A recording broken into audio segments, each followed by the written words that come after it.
হরে কৃষ্ণা, রাধে রাধে বন্ধুরা। তো এখন বিকেল 5টা মতো বাজে, আর আমি চলেছি এখন মার সাথে একটু নিমপিটে। আমাদের নিমপিটে একটু আমাদের আশ্রমটা তোমাদেরকেও দেখাবো, আর বিকেল ওখানে কি করতে যাচ্ছি সেটাও দেখাবো। তো মা বললো যে ওই বাড়িতেও যাবো, কিন্তু আমি বললাম যে না থাক, যে কোনো একটা জায়গায় চলো, নাহলে তাড়াহুড়োর মাঝে একটা জায়গায় ঠিকমতো থাকা হবে না। তো আমাদের ঠিক করা হলো নিমপিটে যাওয়া হবে। নিমপিটে তো যাওয়া হচ্ছে, সামনে কাছাকাছি টোটো পেয়ে গেছি, তো বাড়ির সামনাসামনি টোটো পেয়ে গেছি, তো সেখানেই যাচ্ছি। এবার দেখো আমাদের পার্ক আছে, পার্কে কত বাচ্চারা খেলছে। কারণ সবাই খেলে, আমাদের বাড়ি একটুখানি জাস্ট 2 মিনিট মতো লাগে যেতে, 2 মিনিটও ঠিক তাও না। এই চলে যাচ্ছি বাইরে, একটুখানি দেখে নাও।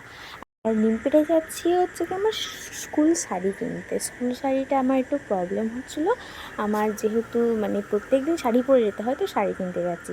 তো ফার্স্টে শাড়ি দোকানে নাকি গিয়ে আমাদের আশ্রমে যাচ্ছি। আশ্রমটা বলতে গেলে এটা বয়েজ স্কুলের আশ্রম, আর আমাদের আশ্রমটা আমাদের স্কুলের মধ্যেই আছে। আর বয়েজ স্কুলের আশ্রমটা, বয়েজ স্কুলটা আলাদা, আর বয়েসের হোস্টেল আর আশ্রমটা আলাদা। আমাদের স্কুলের আশ্রমটা একদিন সময় পেলে ঠিক অবশ্যই দেখাবো। তো দেখো মানে আশ্রমটা এতটাই বড়, পুরোটা দেখাতে পারলাম না, কারণ মানে ভিডিও করতে বারণ করছিল। তবুও চেষ্টা করে তোমাদের দেখানোর জন্য আমি চেষ্টা করে অনেকটা ভিডিও করেছি। মানে ভিডিও করা বারণ, বিশেষ করে মন্দিরটা, আমাদের শ্রী রামকৃষ্ণদেব থাকেন মন্দিরে। আর এই দেখো ফুলটার নাম ঠিক জানি না, কিন্তু ফুলটার গাছটা না জাস্ট অসাধারণ লাগছিল, খুবই সুন্দর লাগছিলো। তাই বললাম তোমাদের একটু দেখিয়ে দিই, কী সুন্দর লাগছিলো। আর এত সুন্দর হাওয়া দিচ্ছিলো, মন প্রাণ ভরিয়ে দিচ্ছিলো। আর হাওয়া দেওয়ার একটা কারণও ছিল, মানে আকাশটা একটু মেঘলা মেঘলা করেছিল, মনে হচ্ছিল যে সন্ধ্যাবেলা ঝড় বৃষ্টি উঠবে।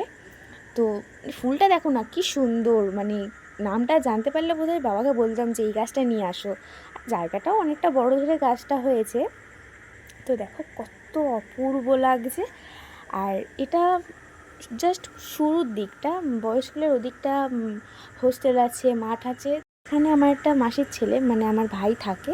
একদিন আবার আসবো, এখন তো সন্ধে হয়ে গেছে প্রায়, তো সেই সময় একদিন আবার এসে অবশ্যই দেখাবো। তো দেখো আমার মা গাছে গাছে এসে বলছে একটা ফটো তুলে নে, তো ফটো তুলে দিচ্ছিলাম আমি। মানে ফুলটা দেখে সবারই খুব ভালো লাগবে। এই দেখো গাছপালাগুলো হাত দিয়ে যাচ্ছি, মানে গাছগুলোও কি সুন্দর, পাতাগুলো রঙিন। এখানে নানা রকমের ফুল, পাতা, গাছ টাছ সব পাওয়া যায়। তবে মন্দিরের সামনে অনেক ফুল গাছ ছিল, এখন দেখছি সেগুলো তুলে দিয়েছে, ওগুলো মনে হচ্ছে শীতের জন্য ছিল।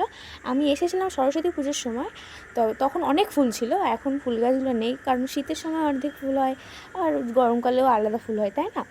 তো এখন অন্য ফুল ফুটেছে, আর সব জায়গায় ফটো তোলা বারণ, তাই এই জায়গাটা ভিডিও করার মানে সুযোগ আছে, তাই জন্য করছিলাম। আর আমি আর মা একটু বসে নিলাম, মানে ভাবলাম একটু রেস্ট নিয়ে নিই, আর তারপরে যাচ্ছি। আর এই দেখো এই জায়গায় হোস্টেল, এখানে সব মানে ছেলেরা থাকে, এখানে সব বাচ্চারা থাকে।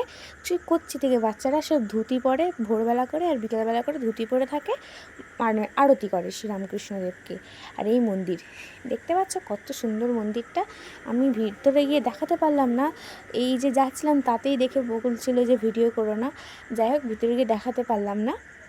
আর চলে আসি, দেখো মানে খুবই সুন্দর জায়গাটা, মানে ও খুবই সুন্দর। আর এই দেখো কত রকমের গাছগুলোর আদৌ আমি নাম জানি না, তবে গাছগুলো খুবই সুন্দর। একটা জিনিস দেখবে, যেগুলো আমাদের অজানা, যেগুলো আমরা দেখতে পাই অজানা, তার নাম জানি না, মানে কোনো গাছ হোক, ফল হোক, মানে একটা খুবই সুন্দর লাগে, মানে অজানাগুলোই যেন বেশি আমাদের ভালো লাগে। আর দেখো গাছগুলো খুব কিন্তু লম্বা, ফোনে এরকম দেখাচ্ছে, আর খুব সুন্দর লাগছিলো, সারি সারি দিয়ে আছে না, খুবই সুন্দর লাগছে। ওই দেখো ওদিকে কাগজ ফুলের, ওদিকে তো যাওয়া নিষেধই, ফটো তোলা কি যাওয়াই নিষেধ, তাই যেতেই পারলাম না। আর এই মন্দিরটা দেখিয়ে দিচ্ছি আমি ওর মার সাথে। তো আর একবার ভাবলাম গাছগুলো একটু দেখিয়ে দিই, মানে প্রকৃতির সাথে যতক্ষণ থাকবে না, তুমি যদি একবার মানে সব কিছু ফেলে গেলে প্রকৃতির কাছে যাও না, প্রকৃতিরটা মানে অনুভব করে যেন আলাদা একটা আনন্দ, মানে মানে খুবই আনন্দ, ভিতরে দিয়ে যেন একটা এনার্জি, মানে পজিটিভ এনার্জি আসে। মানে এত সুন্দর লাগছে জায়গাটা যেতে। তোমাদের কেমন লাগছে আমি ঠিক বলতে পারছি না, কিন্তু আমার তো খুবই ভালো লেগেছে। তো এবার যাই হোক, আমি আমার শাড়ি কিনতে যাব। আর আমি আমার শাড়ি কিনতে যাচ্ছি কারণ আমাদের স্কুলে শাড়ি পরেই যেতে হবে। অনেক স্কুলে আছে চুড়িদারও পরতে পারে, আবার শাড়ি পরা যেতে পারে, কিন্তু আমাদের স্কুলে অনলি শাড়ি, এবারে লাল পাড় শাড়ি, এবার লাল পাড় শাড়ি শুধুমাত্র সুতির আর সিল্কের। এবার আমার সুতির আছে। সুতিরটা কী বলো তো, সুতিরটা মাড় দিতে হয়, মাড় দিয়ে ইস্ত্রি করতে হবে, তবে পরতে হবে, একটা ঝামেলা আছে। আর সুতির শাড়ি গরমের পক্ষে ভালো, কিন্তু গরম পড়লে কী হবে, একটা তাড়াতাড়ি আমার তো টিউশন থাকে না, সকালবেলা থাকে, এবার তাড়াতাড়ি করতে গেলে সিল্কের শাড়িটাই বেশি সুবিধা। তো সুতির শাড়ি দুটো আছে, আর একটা ভাবলাম সিল্কের শাড়ি কিনে নিই, তাই মা বলতো চল সিল্কের শাড়ি কিনে নিই। আর আমার সিল্কের শাড়ি মানে, আর আমার এই শাড়িটা ঠিক অতটা পছন্দ হচ্ছিল না, মানে কাপড়টা ঠিক কেমন একটা মানে কেমন একটা দাগ দাগ ছিল। ওটা হয়তো প্রথম প্রথম পরলে ঠিক থাকবে, কিন্তু কদিন পর পরলে কেমন একটা বিচ্ছিরি টাইপের সুতো টুতো উঠে যাবে। ওই জন্য আমার একদম পছন্দ হয়নি বলে আমি আবার আরেকটা অন্য দোকানে চলে গেছি। অন্য দোকানে, সেখানেও দেখছি মানে খুব একটা হয়নি। মানে এদিকে শাড়ির কাপড়ের কোয়ালিটিটা ভালো না, কিন্তু দাম বেশি। মানে আমার ঠিক পছন্দ হচ্ছিলো না, দামের সাথে না, মানে শাড়িটার কাপড়টা আমার পছন্দ হয়েছে, পরলে যেটা আরাম থাকবে।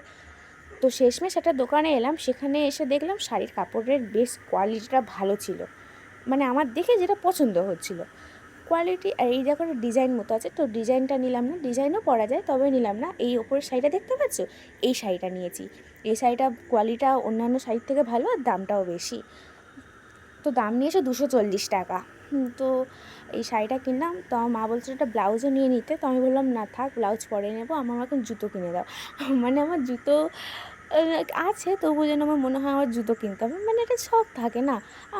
না থাকলেও আমার একটা বাইরে পরার মতো ভালো জুতো নেই, তাই ভাবলাম জুতো দোকানে আসি। আর আমার এমনই একটা অভ্যাস যে আমার যতই যায় দেখাবো না কেন, মানে আমার কখনো কোনো কিছু সহজে পছন্দই হতে চায় না। এটা ভালো লাগে তো ওটা ভালো লাগে না, কি বলবো, মানে ওই জন্য দোকানে গেলে আমি আগে দোকানদারের কাছে জিজ্ঞাসা করি না, আমি জাস্ট আগে দেখি যে কোনটা ভালো লাগছে। যতই জুতো দেখাচ্ছে না, আমার একটাও পছন্দ হচ্ছে না। এটা একটু হালকা পছন্দ হয়েছিল, কিন্তু কালারটা ঠিক অতটাও মানে হচ্ছিলো না। ভাবলাম আমি নিউ কার্ড নেবো, যাতে না হাত দিতে হয় মন্দিরে টন্দিরে যাওয়ার সময়। হয়তো জুতো খুলে যেতাম, হাত না ধোয়ার কোনো পজিশন থাকলে হাত ধুয়ে যেতে হবে না, এটা ভেবে এসেছিলাম। কিন্তু এসে আমার একদম একটাও নিউ কার্ড পছন্দ হচ্ছিলো না। তাই শেষে ভাবলাম একটু অন্য জুতোগুলো দেখি। অনেক জুতো দেখিয়েছে, সবগুলো দেখাতে পারলাম না, আমার একটাও পছন্দ হচ্ছিলো না। আমার খুব রাগ ধরছিলো, অনেকক্ষণ ধরে ধরে দেখছিলাম। শেষে একটা জুতো পেলাম হিলওয়ালা, সেটা কিটো মতো, মানে হিল দেওয়া, তবে আমি হিল কখনো পরিনি, এই ফার্স্ট টাইম পরবো ভাবছি। তো কেমন হবে জানি না, তবে আমার পছন্দ হয়েছে, সেটা এবার দেখাচ্ছি তোমাদের। আমার অনেক কষ্টে পছন্দ হয়েছে। এদিকে তাড়াতাড়িও নিতে হবে, কারণ সন্ধে হয়ে এসছে, গোপালদের সন্ধে দিতে হবে। তার উপর মানে মেঘলা করে এসছে, আমি বললাম না যে আকাশটা কেমন হাওয়া দিচ্ছে, মেঘলা করে এসছে, ঝড় বৃষ্টি উঠবে উঠবে করছে। এবারে কি হয় জানি না। তো মা বলছে দেখ তোর কোনটা পছন্দ হয়। মা বলছিল যে এই কালো মতো, মানে কালারটা ঠিক নাম যায় না, একটু সি গ্রিন টাইপের, ওটা নিতে। তো আমার মানে মোটামুটি পছন্দ হয়েছিল। শেষমেশ এটা নেওয়ারই কথা হচ্ছিলো, তারপর ভাবলাম দেখে দেখে দেখলাম এটা পেয়েছি। কখনো আমি হিল পরিনি, দেখো এটা সামনেটা চিকচিক করছে, এই ফার্স্ট টাইম চিকচিকে আমি জুতো নিচ্ছি। তবে ভালো লাগছিলো পরে আমার কিন্তু পায়ে। তো এই দেখো, তো কেমন লাগলো ভিডিওটা, আশা করছি সকলেরই খুবই ভালো লাগলো। আর যদি ভালো লেগে থাকে তো সাবস্ক্রাইব করতে কেউ ভুলবে না, আর আমার পাশে থাকবে। আমি প্রত্যেক দিনই ভিডিও দেওয়ার চেষ্টা করব। রাধে রাধে, হরি বল।